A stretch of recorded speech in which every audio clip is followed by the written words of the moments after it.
ಅವ್ರ ಬೆಂಬಲಿಗೆ ಇರ್ತಕ್ಕಂಥ ಸಿದ್ದರಾಮಯ್ಯ ಸಾಹೇಬರು ಈ ರಾಜ್ಯದ ಮುಖ್ಯಮಂತ್ರಿಗಳು, ಡಿ ಕೆ ಶಿವಕುಮಾರ್ ಅವರು ಈ ರಾಜ್ಯದ ಕಾಂಗ್ರೆಸ್ ಪಕ್ಷದ ಅಧ್ಯಕ್ಷರು.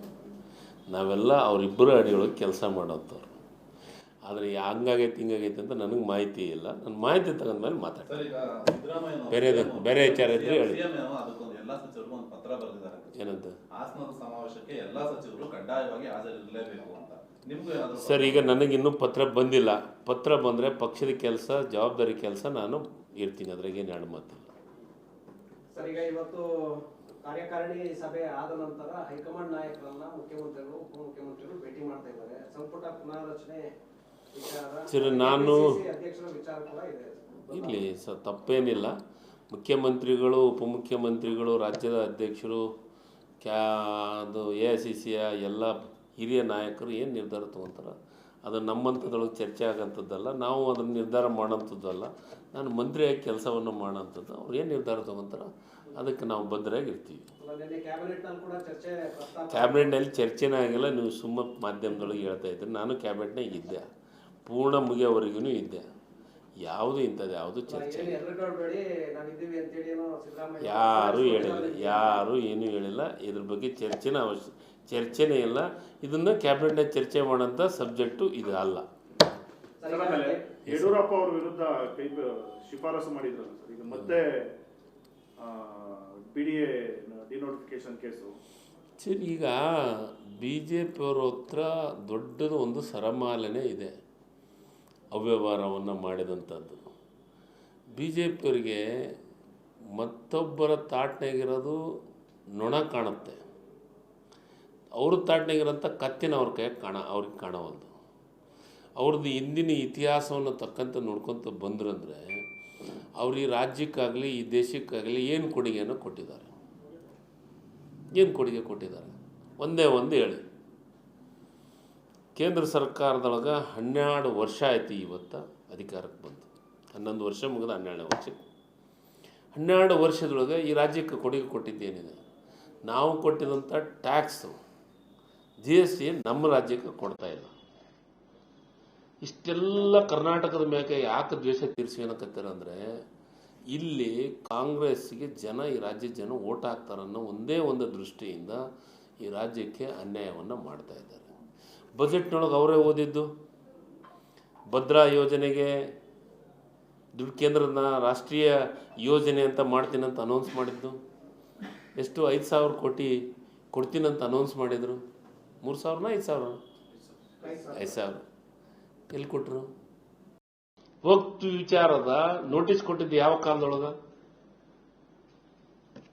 ಇದೇ BJP ಸರ್ಕಾರ ಇದ್ದದ್ನಾಗ 19-20 ನನ್ನ ಕ್ಷೇತ್ರದೊಳಗೆ, ನನ್ನ ಜಿಲ್ಲೆಯೊಳಗೆ ಕೊಟ್ಟಿದಂಥದ್ದು ಪೂರ್ಣ ಮಾಧ್ಯಮದವ್ರಿಗೆ ಕೊಟ್ಟಿದ್ದೀನಿ. ನನ್ನ ಹತ್ರ ವಿತ್ ಲಿಸ್ಟ್ ಇದೆ, ಯಾರ್ಯಾರಿಗೆ ನೋಟಿಸ್ ಕೊಟ್ಟರು, ರೈತರಿಗೆ, ಯಾರ ರೈತರನ್ನು ಒಕ್ಕಲೆಬ್ಬಿಸುವಂಥ ಕೆಲಸವನ್ನು ಮಾಡಿದ್ರು ಅಂತ. ಇದಕ್ಕೆ ಮುಖ್ಯಮಂತ್ರಿಗಳು ಬಹಳ ಸ್ಪಷ್ಟವಾದ ಸ್ಪಷ್ಟೀಕರಣ ಕೊಟ್ಟಿದ್ದಾರೆ. ರೈತರನ್ನು ಒಕ್ಕಲೆಬ್ಬಿಸೋ ಅವಶ್ಯಕತೆ ಇಲ್ಲ, ರೈತರಿಗೆ ಯಾವುದೋ ಅನ್ಯಾಯ ಮಾಡಂಗಿಲ್ಲ, ನೋಟಿಸ್ ಕೊಡಬಾರ್ರಿ ಅಂತ DC ಅವರಿಗೆ ಹೇಳಿದ್ದಾರೆ, ಆದೇಶವನ್ನು ಮಾಡಿದ್ದಾರೆ. ಅದನ್ನು ಹೋರಾಟ ಮಾಡೋದು ಬಿಟ್ಟು ನಾನು ಹೇಳಕತ್ತೀನಿ, BJP ಆಫೀಸ್ ಮುಂದೆ ಇವರು ಸೆಂಟ್ರಲ್ ಡೆಲ್ಲಿ BJP ಆಫೀಸ್ ಮುಂದೆ ಕರ್ನಾಟಕ ರಾಜ್ಯದ BJP ನಾಯಕರು ಕುಂದಿರಲಿ. ಏನಂತ? ನಮಗೆ ಕರ್ನಾಟಕಕ್ಕೆ ಬರಬೇಕಾದಂತ ತೆರಿಗೆ ಏನೇನು ಕೊಡಬೇಕಾಗಿತ್ತು ಅಂತ ಕೊಡಲಿ. ಏನು ಕೇಂದ್ರ ಸರ್ಕಾರ ಅನೌನ್ಸ್ ಮಾಡಿದ್ರು 5,000 ಕೋಟಿ ಭದ್ರಾಕ, ಆ ಯೋಜನೆ ನಮಗೆ ಆ ದುಡ್ಡನ್ನು ತಂದು ಕೊಡುವಂಥ ಕೆಲಸ ಮಾಡಲಿ. ನನಗನ್ಸಿದ ಮಟ್ಟಿಗೆ ಇವತ್ತು MLC ಅವರು ರವಿಕುಮಾರ್ ಅವರಿಗೆ, BJP ಅವರಿಗೆ ಈಗ ಜ್ಞಾನೋದಯ ಆಗೈತೆ ಅಂತ ನನಗನ್ಸುತ್ತೆ. ಇವತ್ತು ನಾನು ಪೇಪರ್ದಾಗ ನೋಡಿದೆ. ಏನಂದರೆ ಅನಂತಕುಮಾರ್ ಹೆಗಡೆ ಒಬ್ಬ ಹುಚ್ಚ ಅಂತ ಹೇಳಿದ್ದಾರೆ. ನಾವು ಯಾವಾಗ ಹೇಳಿದ್ವಿ ಹುಚ್ಚ ಅಂತಂದು? ಬೇಕಾದ್ರೆ ನನ್ನ ಸ್ಟೇಟ್ಮೆಂಟ್ ನೋಡ್ರಿ. ನಾನು ಈಗಲ್ಲಿ ಹೇಳಿದ್ದೆ, ಅವತ್ತು ಸ್ಟೇಟ್ಮೆಂಟ್ ಕೊಟ್ಟದಾಗ ಸಂವಿಧಾನ ಬದಲಾವಣೆ ಮಾಡ್ತೀನಿ ಸ್ಟೇಟ್ಮೆಂಟ್ ಕೊಟ್ಟನಲ್ಲ, ಅವತ್ತು ಹೇಳಿದ್ದೀನಿ ಇವ ಒಬ್ಬ ಹುಚ್ಚ ಅಂತಂದು. ಈಗ ನನಗನ್ಸಿದ ಮಟ್ಟಿಗೆ BJP ನಾಯಕರಿಗೆ ಈಗ ಜ್ಞಾನೋದಯ ಆಗಿದೆ. ಈಗ ನನಗನ್ಸಿದ ಮಟ್ಟಿಗೆ ಅವರಿಗೆ RSS ನಾವು RSS ಅವರು ನಾವು ಸಂವಿಧಾನದ ವಿರೋಧಿಗಳ ಇವಾಗ ನೆನಪು ಹಾಕಿದ್ದಾರೆ. ಸಿಟಿ ಅವರಿಗೆ, ರವಿಕುಮಾರ್ ಅವರಿಗೆ, BJP ನಾಯಕರಿಗೆ. ನಾನು ಹೇಳ್ತಾ ಇರೋದು, ಸಂವಿಧಾನದಿಂದ ಇವತ್ತು ನಾವು ಈ ದೇಶದ ಜನರು ಬದುಕ್ತಾ ಇರೋದು.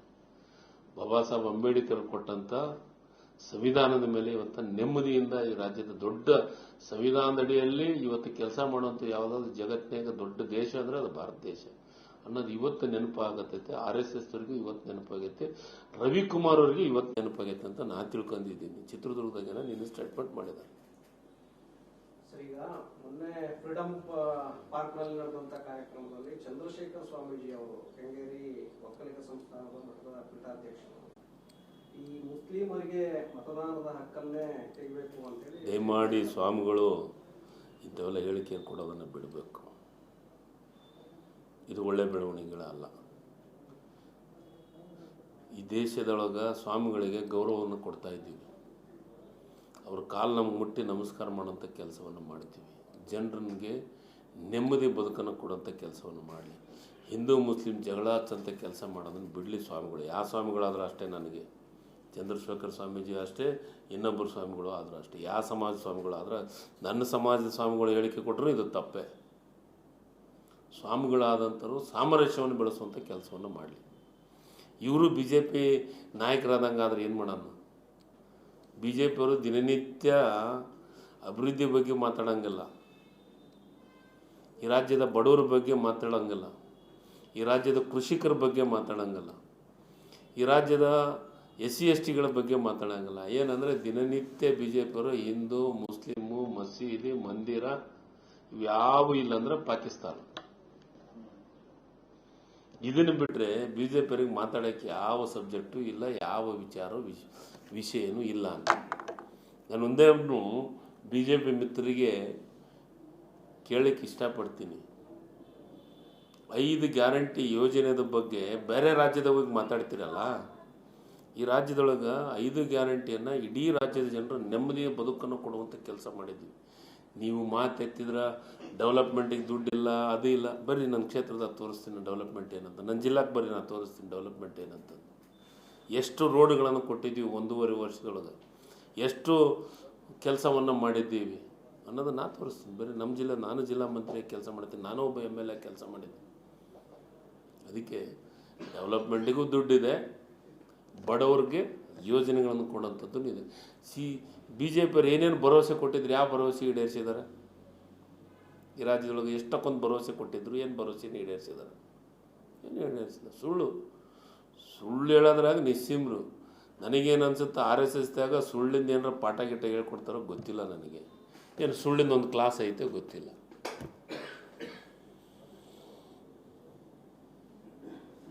ಈಗ KPCC ಅಧ್ಯಕ್ಷರ ಬದಲಾವಣೆ ಆಗತ್ತೆ ಅಂತೇಳಿ ಈಗ ಚರ್ಚೆಗಳು ಶುರುವಾಗಿದೆ. ಸತೀಶ್ ಜಾರಕಿಹೊಳಿ ಅವರು ಬಹುತೇಕವಾಗಿ KPCC ಅಧ್ಯಕ್ಷ ಆಗ್ಬಹುದು ಅಂತ ಇವತ್ತು ಅದು ಡಿಸೈಡ್ ಆಗತ್ತೆ ಅಂತ ಸರ್. ನನಗೆ KPCC ಅಧ್ಯಕ್ಷರನ್ನ ಮಂತ್ರಿಮಂಡಲವನ್ನು ಚೇಂಜ್ ಮಾಡೋದಾಗಲಿ, KPCC ಅಧ್ಯಕ್ಷರು ಇಂಥವ್ರಾಗಲಿ ಅಂತ ಹೇಳೋ ಶಕ್ತಿ ಇನ್ನೂ ನನಗಿಲ್ಲ. ನಾನು ಇನ್ನೂ ಸಣ್ಣವನು, ಇನ್ನೂ ಚಿಕ್ಕವನು, ಪಕ್ಷದೊಳಗೆ ಈ ಕೆಲಸ ಮಾಡೋವಂಥವು. ಅದ್ರ ಬಗ್ಗೆ ನನಗೆ ಇಲ್ಲ. ಅದು ಹೈಕಮಾಂಡ್ ಏನು ನಿರ್ಧಾರ ತೊಗೊಂಡ್ರೆ ಅದಕ್ಕೆ ನಾವು ಭದ್ರಾಗಿ ಕೆಲಸ ಮಾಡ್ತಿರ್ತೀವಿ. ಎದುರಾಕಣಂದ್ರೆ ನಮ್ಮ ನಾಯಕರು ರೀ ಅವರು. ಎದುರಾಕಣ ಪ್ರಶ್ನೆ ಎಲ್ಲಿ ಬಂತು? ಅವ್ರು ನಮ್ಮ ಲೀಡರ್, ಅವ್ರ ಅಧೀನದೊಳಗೆ ಕೆಲಸ ಮಾಡೋಂಥವ್ರು ನಾವು. ಸಿದ್ದರಾಮಯ್ಯವರು ಮತ್ತು DK ಶಿವಕುಮಾರ್ ಅಧೀನದೊಳಗೆ ಕೆಲಸ ಮಾಡೋಂಥವ್ರು ನಾವು. ಒಂದು ಕಡೆ ಪಕ್ಷದ ಕೆಲಸ, ಇನ್ನೊಂದು ಕಡೆ ಮಂತ್ರಿಯಾಗಿ ಕೆಲಸ. ಮುಖ್ಯಮಂತ್ರಿಗಳು ಏನು ಹೇಳ್ತಾರೆ ಆ ಕೆಲಸ ಮಾಡೋದು ನನ್ನ ಜವಾಬ್ದಾರಿ, ನನ್ನ ಕರ್ತವ್ಯ. ಇವೇ ಅವ್ರಿಗೆ ವಿರುದ್ಧ ಮಾತಾಡಿದ್ರೇ ದೊಡ್ಡ ನಾಯಕ ಆಗದ?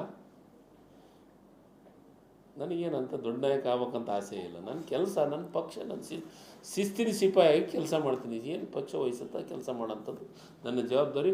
ಮುಖ್ಯಮಂತ್ರಿಗಳು ಏನು ಈಗ ನನಗಿಂತ ಇಲಾಖೆ ಕೊಟ್ಟರಂಥದ್ದು ನಾನು ಭಾಳ ಪ್ರೀತಿಯಿಂದ, ವಿಶ್ವಾಸದಿಂದ, ಪ್ರಾಮಾಣಿಕವಾದಂಥ ಕೆಲಸವನ್ನು ಮುಖ್ಯಮಂತ್ರಿಗಳಿಂದ ಮಾಡ್ತೀನಿ. ಸರ್, ಈಗ ಕೆಲವು ಸಚಿವರು ಖಾತೆಗಳ ಬದಲಾವಣೆಗೆ ಈಗ ಬೇಡಿಕೆ ಇಡ್ತಾ ಇದ್ದಾರೆ ಅಂತ ಹೇಳಿ. ಯಾಕಂದ್ರೆ ಪರಮೇಶ್ವರ್ ಅವರು ಕೂಡ ಗೃಹ ಇಲಾಖೆ ಬೇಡ, ಬೇರೆ ಸಮಾಜ ಜನರ ಪರವಾಗಿರುವಂತ ಖಾತೆಗಳು ಅಂತ ಅವರು ಬಹಿರಂಗ ಬಗ್ಗೆ ಹೇಳ್ತಿದ್ದಾರೆ. ಈಗ ತಂಗಡಿಗೆ ಅವ್ರದ್ದು ಏನಾದರೂ ಆ ಥರ ಡಿಮ್ಯಾಂಡ್? ಸರ್, ನಂದೇನಿಲ್ಲ. ಮುಖ್ಯಮಂತ್ರಿಗಳು, ಉಪಮುಖ್ಯಮಂತ್ರಿಗಳು ಯಾವ ಖಾತೆಯನ್ನು ನಿರ್ವಹಿಸುವಂತಾರ ಆ ಖಾತೆಯನ್ನು ನಿರ್ವಹಿಸ್ತೀವಿ. ನನ್ನ ಜವಾಬ್ದಾರಿಯನ್ನು ಪ್ರಾಮಾಣಿಕವಾಗಿ ಕೆಲಸ ಮಾಡ್ತೀನಿ ಅಷ್ಟೇ. ನನಗೆ ಖಾತೆ ಬಗ್ಗೆ ಮತ್ತೊಂದ್ರ ಬಗ್ಗೆ ಮಾಧ್ಯಮದ ಮುಂದೆ ಕೇಳೋಂಥದ್ದು ಅವಶ್ಯಕತೆ ಇಲ್ಲ. ಹಂಗೇನು ಹೇಳಂಗಿದ್ರೆ ನಾನು ಮುಖ್ಯಮಂತ್ರಿಗಳ ಹತ್ರ ಹೋಗಿ ಹೇಳ್ತೀನಿ, ಉಪಮುಖ್ಯಮಂತ್ರಿಗಳ ಹತ್ರ ಹೋಗಿ ಹೇಳ್ತೀನಿ. ಅಂತ ಸಾರ್ವಜನಿಕವಾಗಿ ಚರ್ಚೆ ಮಾಡೋಂಥದ್ದು ಏನಿಲ್ಲ. ಅವರಿಬ್ಬರು ಏನು ಜವಾಬ್ದಾರಿ ಕೊಡ್ತಾರೆ, ಪಕ್ಷ ಏನು ಜವಾಬ್ದಾರಿ ಕೊಡ್ತಾರೆ, ನಾನು ನಿಭಾಯಿಸ್ತೀನಿ.